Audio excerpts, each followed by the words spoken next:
Mu ggwanga omulangira Kasimu Nakibinge Kakungulu Mbuga atendereza nnyo omugenzi General Moses Ali ng'abadde omusajja mpajiruwaga mu nzikiriza y'Obuyisiraamu n'okuba omwerufu mu ntambuza ye ey'emirimu mu ggwanga. Ali was a man of several hats. We can say he was a peacemaker, he was a nationalist, he was a politician, he was a general, and above all, he was a good Muslim. We attest to that. That was a very, very straightforward man. He was not double-faced. Omulangira ategeezezza nti Obusiraamu n'eggwanga okutwaliza awamu ligenda kusubwa Moses Ali nti kuba abadde mutabaganya mu nsonga ez'enjawulo wakati wa gavumenti n'Abasiraamu. I want to thank General for having had a relationship for the long haul. He was not an opportunist. Yali muntu wakukwakula. Yali musajja mwesimbu, oba abadde musajja mwesimbu.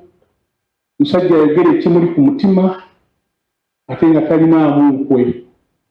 Ky'omulabako kyekyo abadde talinaamu kirala. Era abadde muntu asobola okuwabula ng'olina ky'okoze. Mirundi mingi yajjanga ng'alina kyawulidde n'agamba nti musaakozi zaffe twawuliddeyo kino. Era nga mugambirawo nti eyo mpewo tebiriiyo bye wawulidde. N'agamba nti fenna wano we tukuŋŋaanira.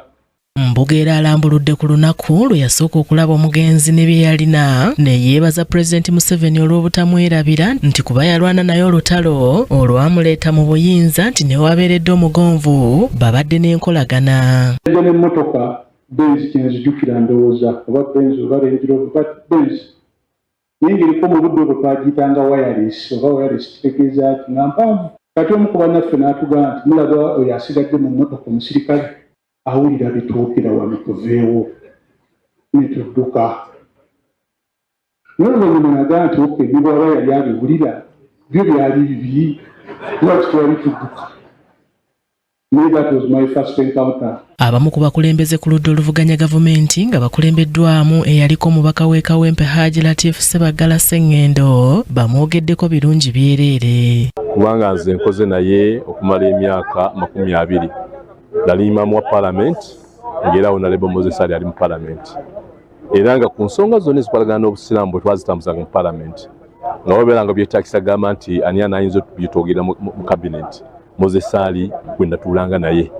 Era tewaliiwo nsonga yonna gye namutegeezangako oba mukuba essimu njagala kusinkana n'agamba nti tajja kunsinkana. N'olwekyo abadde musajja nga ddala alumirwa nnyo ensi ye ate ayagala nnyo Obusiraamu bwe. Elias Nalukola Luyimbazi nga mubaka wa Kawempe North ayogedde ku Moses Ali ng'abadde ayagala ennyo obwenkanya mu buli kyaba yenyigiddemu. Ng'aloota ebirooto ebinene ate n'abisaako ebikolwa.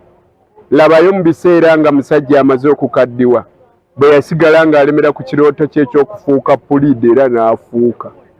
Abadde ng'alwana entalo naye nga za nsonga si za kugaggawaza ye wabula okulaba ng'abantu be baba bulungi. Abadde nga mugassi ng'agatta abantu. Abadde ng'amanyi ddi olw'okulwana ddi olw'okukozesa kyakulwanyisa ki ekikola wano ate nga mubazi wa byabufuzi atagambika. Ne bw'aba ayingidde mu ndagaano agiyingiramu ng'amaze okulabira ddala nti ddala endagaano eno gye ŋŋendamu eneereeta ebibala. Aneti Nakayibaale yakusakidde eggulire lino ku Racket TV Amalindirire.